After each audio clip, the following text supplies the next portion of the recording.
நீங்கள் இப்போ பார்க்குறது வந்து வெத்தலை பொடி. நல்ல தளன்னு வளர்ந்த வெத்தலை பொடி ஒரு நாள் பார்த்தீங்கன்னா ரொம்பவே சோர்வாகி இலைகள்லாம் வந்து தளர்ந்து போக ஆரம்பிச்சிருச்சு. ஸோ அதுக்கப்புறம் நான் என்ன பண்ணேன்னு பார்த்தீங்கன்னா, அந்த கொடியை அப்படியே கட் பண்ணி எடுத்துகிட்டு வந்து நம்ம மாடி தோட்டத்தில் ஒரு மீடியம் சைஸ் பாட் எடுத்து மண் கலவை போட்டு அதை நட்டு வச்சு ஒரு ஸ்டிக் வச்சு அந்த கொடியை மேலே சுற்றி விட்டுட்டேன். அதுக்கப்புறம் பார்த்தீங்கன்னா பெருசாக க்ரோத் இல்லை. உள்ள 4 இலைகளும் வந்து கருகி போயிடுச்சு. பார்த்தாலே உங்களுக்கு தெரியும்.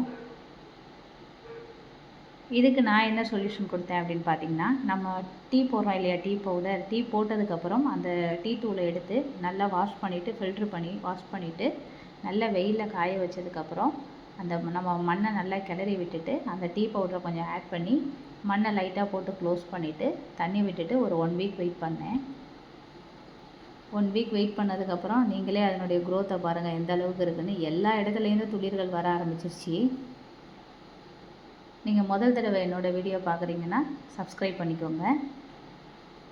பாருங்கள் எந்த அளவுக்கு துளிர்கள் வர ஆரம்பிச்சிருச்சுன்ட்டு. பார்க்கவே ரொம்ப சந்தோஷமாக இருந்தது. இந்த வெத்தலை உடம்புக்கு ரொம்ப நல்லது, செரிமானத்துக்கு ரொம்பவே ஹெல்ப் பண்ணுது. தேங்க்ஸ் ஃபார் வாட்சிங்.